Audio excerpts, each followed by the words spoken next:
Welcome to the latest episode of the Catalyst Health and Wellness Coaching Podcast. My name is Brad Cooper. I'll be your host. And today's interview is with Jennifer Liddell. Jennifer is a physical therapist who graduated from Loma Linda University in 1997. She's been practicing physical therapy for 21 years, 10 years in outpatient, 11 years in the acute care setting. And she's worked for the same organization since graduation, and something probably none of you can say, for the same hospital where she was born. She's been overseeing the wellness program for the hospital for the last 5 years. This has included everything from annual wellness screenings to wellness coaching, hiking programs, farm share programs, health challenges, you name it. She's been mixing her time between the physical therapy and the wellness coordinator, and has gradually been increasing her time focused on the wellness side, and is about to go into that full time actually. She's been a certified wellness coach since 2016. She's been married for 19 years. Enjoys sports, cooking, going out in the RV, and being active. She says that can include anything from hiking to weight training, aerobics, yoga. She loves to change it up and not do the same thing each day. Very exciting. I think those of you who are thinking, yeah, I'd kind of like to get into one of those coordinator roles, will really love diving into this one. And for those of you who are overseeing a program for your organization or are leaning towards starting something along those lines, I think you'll get a lot of good ideas from Jen. So with that, let's go ahead and jump in.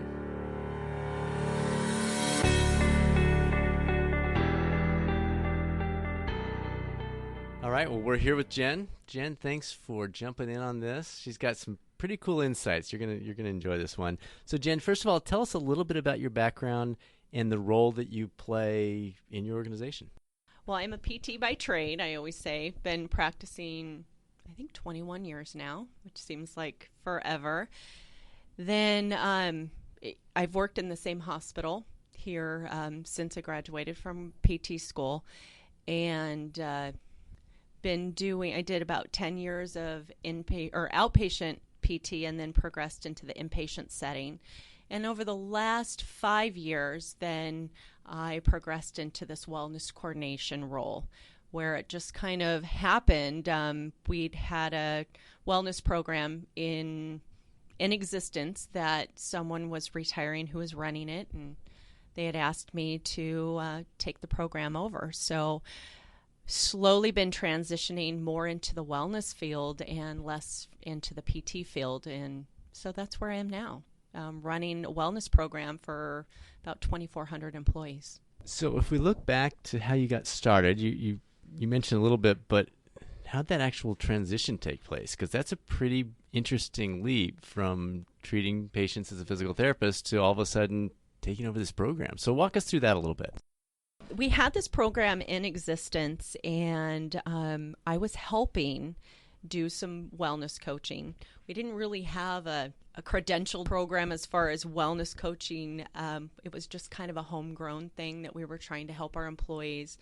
We incorporated physical therapists, nutritionists, some nursing, a little bit of everyone. Since it is a hospital, we have a lot of qualified people to provide some education to our employees. And so we were doing this and just kind of blossomed from there. It seemed like such a natural thing for me. It really was a good fit for something that I was looking for. After doing PT for a while, sometimes you're just wanting something new, kind of professionally trying to look for some new opportunities. So it was really exciting to work with the employees, get to know employees on a different level, and trying to help them through some of, a lot of it for me at that time was doing things that musculoskeletal type injuries, helping them through like where they could go, not actually teaching them a PT, regime of, this is, I want you to do these exercises, but just giving them ideas on how to improve from that standpoint. And then, of course, within that, we were educating on just general wellness things as well. So that's kind of how it evolved for me. As the program kept going, the gal who was running it ended up retiring, and so they looked to me and asked if I wanted to take the program, the whole entire program over, not just be a coach, but run the whole program and be the coordinator. Wow. Wow. So that's going to make this next question pretty hard just because of the way things came together. We've got both current and future wellness coaches sitting out there listening to you, and they're thinking, that sounds pretty cool. Like, I'd like doing that. There's no magic answer, there's no magic path, but any suggestions for somebody who's thinking maybe ways they could put themselves in a position where that type of a role could become an opportunity down the road? Yeah, for me, it just kind of fell into my lap per se. But, I know there's probably coaches out there who do maybe have some sort of professional medical background and so many companies, just about everyone is doing some sort of a wellness program.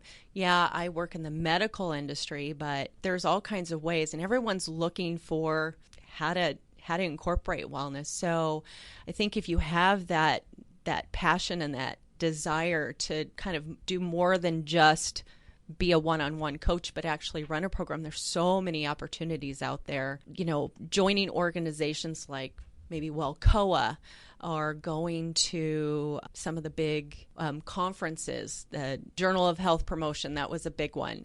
There's so many different contexts that you could create through that people are looking for individuals with that kind of passion. That's, I think, for wellness, the end all be all is really just having the passion for wanting to help people. And then from there, you might not necessarily have the perfect background. I think there's so many opportunities for someone who has that desire.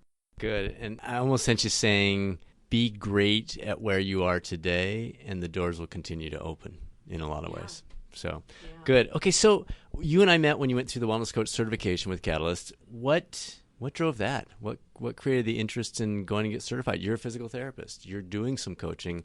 Why go get the certification?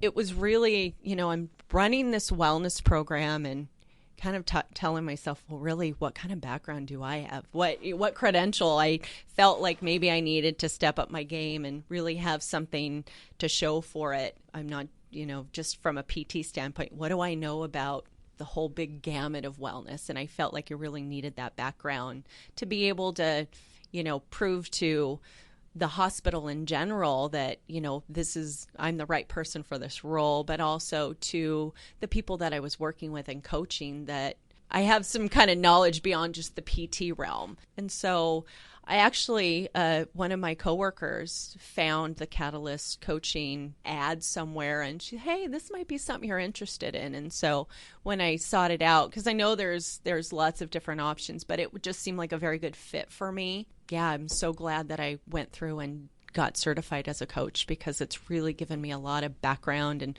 just a lot of baseline knowledge to be able and really feel like I know what I'm doing from a coaching standpoint. It's not just, like we always say from a PT standpoint, this is what you need to do, but from, stepping back from the coaching or to the coaching piece and saying, okay, take off that expert hat and let me walk alongside you. And the program really showed me how to do that and to guide people rather than just direct them. And so I'm so glad that I went through that, because I think it also has helped so much in me looking for services for our employees, being able to be knowledgeable of what is a good product when we're looking for professional services to bring in to our program. That has been really beneficial in being able to understand that and bring that to our executive team on what company we should go with based on my knowledge. They don't have any knowledge of coaching, but these are good qualities in this company. So I think that was really helpful, not just personally, but as a program itself. That's really good. So, again, you touched on this, but let me have you expand on just a little bit. Outside of the coaching per se, did what you learned in the coaching certification change the way you treated patients, because you were still treating patients part-time? Did it change? We get a lot of feedback that the wellness coaching skills actually are management skills. Did you see a way that those techniques with the team that you were managing were helpful? Any other aspects with your broader career? We know it helped with your coaching. Any other elements with your broader career or your patient care or your management where actually it kind of played a role? Yeah, I think for sure I found myself, when you're new and you're trying to learn the techniques, and I did find myself using it with patients, and these patients that might be a little resistant or just in general. I mean, it can work with anybody. So yeah, working with patients, found it helpful in my home life. For sure. And I know I've heard that time and time again, I think I've even had, my husband say, quit coaching me. Like, okay. But, you find you just see how it can be beneficial in all areas of life. But yeah, with the coaches that I work with within our organization and teaching them some techniques, yeah, it definitely has helped all the way around. So let's take a step back. And with your organization as a whole, what role does wellness? So now we're talking the wellness coaches a little bit differently about their potential within an organization. What role is wellness coaching playing within your broader wellness strategy? We have always had some sort of wellness coaching, like I said. Again, it was very elementary, I would say. We were just kind of homegrowning. Then once I went through the program, I kind of understood that we need to do more. We need to step up our game and provide better coaching too. There's more that could be provided for our employees and move them along a little bit better. So with that being said, we ended up creating a new health insurance plan that incorporated wellness into that plan. So if a member signed up for that plan, wellness was a requirement part of it. That was something new that we've just established over the last couple years. And so, we have about 600 employees in that plan who are now going through the coaching.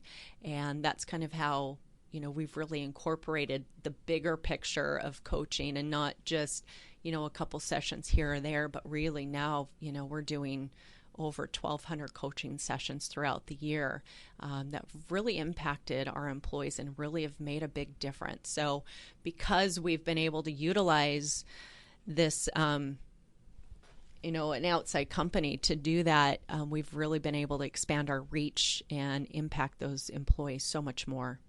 And I'm hearing every day responses about how much it's helped. So that's really exciting and really makes you feel good that you were a part of that. You're like, this is awesome that they really are seeing a benefit in this.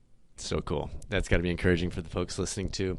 So question I wasn't planning to ask you, but you just kind of brought it to mind. You had the coaching prior from clinicians who were incredibly skilled, as you said, at educating people, but weren't trained as coaches. When you came back from the certification and started saying, I want to teach you guys some new things, we want to pull these new aspects in, did you get pushback from the clinicians who were saying, well, no, I know how to do this. I'm a physical therapist, for example. I'm a dietitian, for example. I'm a nurse, for example. Any pushback? And if so, how has that progressed? How did you handle it? Those kinds of things. At that point, we were kind of transitioning more to the bigger picture and using more of the outside coaches. But, at this point, we do still have a couple coaches that are coaching on site here. Actually, one of them, after me coming back, she went through the certification. So now she's utilizing it. So I think, in talking to some of the other coaches, I've been able to show them some of these techniques. And some of them have had some exposure, but just never really the big formal picture. So from the staff, not a lot of pushback. I think they see value in it and not, oh, yeah, I know what I'm doing and I have nothing more to learn. But I feel like, I think people who are in that role and want to help people are really open to, wanting to learn more and wanting more techniques or strategies for how to help people. At least in my environment, that's what I've encountered. Kind of bigger picture with the organizational setting, you've obviously have a vision. You're excited about this. You love this. You want to see the impact. You're seeing the impact. You want to see more. What is some of the hurdles that you've had to come through, get across, are coming down the road as an organization? Because a lot of these wellness coaches, they're going to get into a company and they're going to have these great dreams. They're going to be super excited and they're going to hit the walls. They're going to hit the hurdles. Any common ones you think they'll see? And then any suggestions for what they can do to overcome those? That's kind of a hard one From my standpoint, we have had such good support from the get-go of this wellness program. Our executive team has been completely supportive of this program, and from every kind of crazy thing that we've brought their way, they've been behind me. So I really struggle with that question. I know other people, other organizations, sometimes getting support from the higher level people or getting the money. They want to do wellness, but they really don't want to throw money towards that program. That's tough. So, but there are so many things you can do with little money. A lot of homegrown things, a lot of just small ideas. Sometimes just starting small and letting kind of some momentum go, and getting more people involved on a very minimal level or, low income level. Then, really sitting down with the exec team if they're really having a hard time justifying and finding out what are their goals. Everything comes down to, productivity, absenteeism, presenteeism, that kind of thing, and really seeing what their goals are and what their end is in trying to incorporate programs that really hit their goals. And that's a good way to kind of bridge that gap of, okay, this is what you want to see. Let's try this program and see what outcomes. They always say with wellness programs that ROI or return on investment is always a difficult thing to kind of measure. So really being proactive and really looking at things and trying to do surveys and see what employees want, see what the execs want, and trying to calculate some numbers so that you can present to the higher ups so that you can continue to justify and maybe build on the program.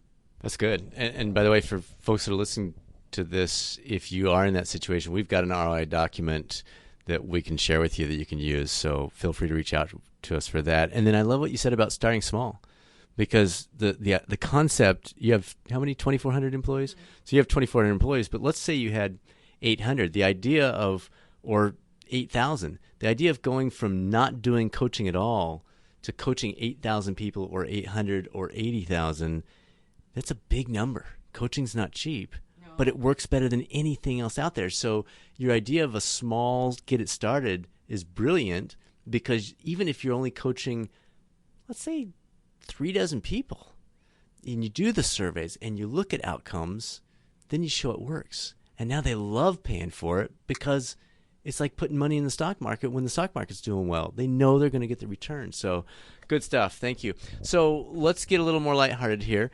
And obviously need to keep it anonymous. But can you share a fun story about the impact wellness coaching had with someone in your organization or someone you know?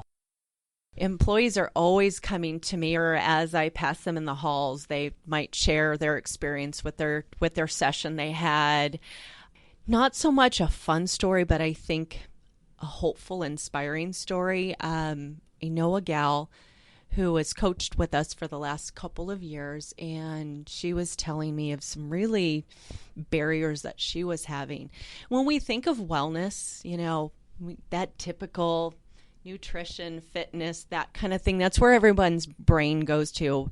We know that coaching can be that, the whole gamut, the whole wellness dimensions, all those 7-8 dimensions, however you're looking at it. And she was really struggling on a religious standpoint, she came to me and she told me that her coach had worked with her on some really her beliefs. She had been in a religious community for a long time, and she was doubting her beliefs and if this was the path she wanted to continue on.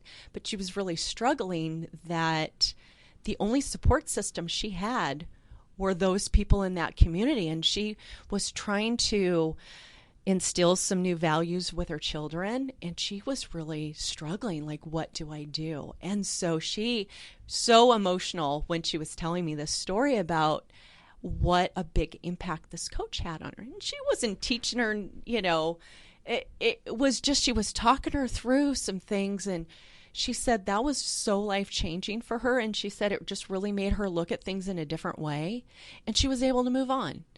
And to me, that was huge. I was like, you always hear, oh, yeah, they got me exercising or I'm eating better. But that was just humongous for me. And I just felt, I was so heartfelt towards her going, that is just amazing. The same gal then a year later is in a new position here at the hospital and just overwhelmed with stress, and said this year that was her focus. And she said, I don't know what I would have done without this. And she was so thankful to me for allowing this program to be present. She's like, I don't know what I do. You don't realize what, it's just amazing how it's like in this department, I am so stressed, but I knew I had that outlet and I could talk to my coach, and she was so helpful. So I think for me, that was one of the most impactful stories that I could think of, just how much it affected her in some big areas of her life. And she's like, I'm 15 pounds overweight. I don't care. I need to get my stress level down. I need this life balance so I can function with my family. So that was a huge one for me, and one that always sticks in my mind. So I thought I'd share that. Wow, that was awesome. Okay, so now to Jen. Yeah. We like to ask our interviewees, what do you have going on in wellness right now? So is there something you're willing to share with us that you're kind of struggling with and you're working your way through, and kind of tell us how that's going and what you're doing with it? Oh, do we ever? I think the really big thing I'm working on lately is just really life balance.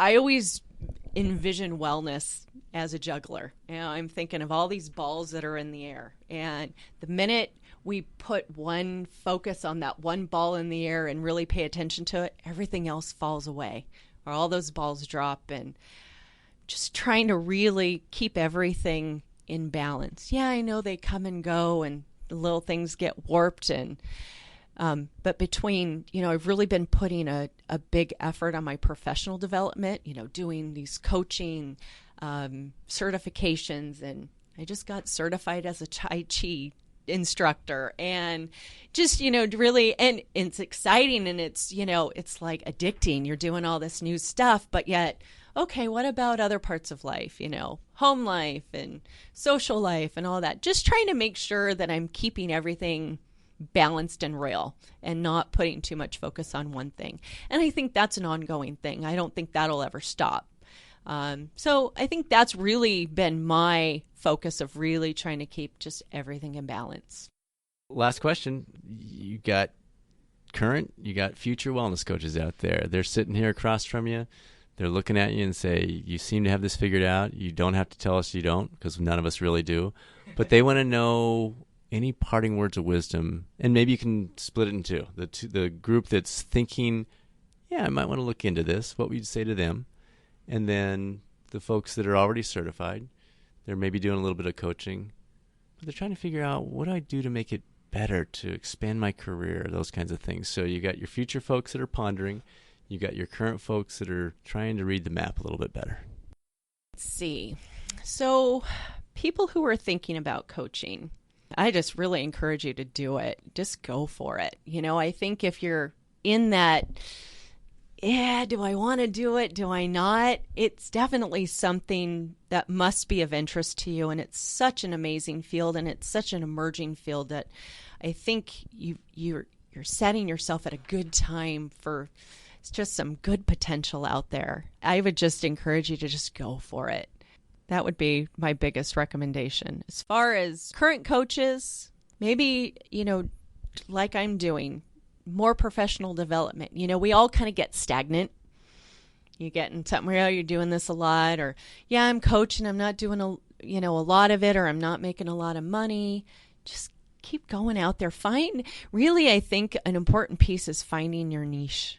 Really finding, something that's really speaks to you, an area that you can really focus on and really excel in. And then that way, those certain people come to you, and you're not trying to kind of do a broader area. Sometimes that really helps. And that might give you some new energy to keep going and kind of just keep working your way up. I love it. Such good stuff.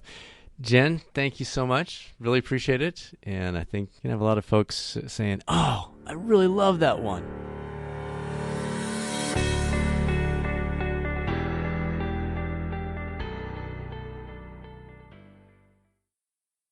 So many nuggets. I don't know what jumped out to you, but a few of the things I jotted down as I was listening to this was, one, if you're in an organizational role on a wellness program, don't try to convince the executives of what you want them to do, just like you wouldn't as a coach. Instead, sit down with them, find out what are the executives' goals, what are they working towards in the organization, and then provide those things. Another one, she talked about they developed a specific insurance plan option for their employees built around coaching. Wow. You talk about ahead of the curve. I mean, that's an organization on the cutting edge. That's an organization that gets it. What a concept. And then I had to laugh. She said, I found it helpful in my home life in terms of the wellness coaching certification she went through. That is humorously something we hear over and over and over. Whether it's parents talking about it helps them engage with their teenagers a little bit more, or spouses engage. I mean, just the stories. It's interesting. Maybe we should start marketing this as a marriage certification. I don't know. But anyway, some really good stuff in there. And I hope you caught a few that are applicable to you as well. Thanks for joining us in this episode of the Catalyst Health and Wellness Coaching Podcast. We're here for you anytime. You know that. You can email us at results@catalystcoachinginstitute.com. Or we've provided a whole bunch of resources that complement the things that we talk about in the podcast at catalystcoachinginstitute.com. Thanks for spreading the news, and thanks for helping others work towards what we like to call #BetterThanYesterday. Make it a great rest of the week, and we'll talk with you soon on the next episode of the Catalyst Health and Wellness Coaching Podcast.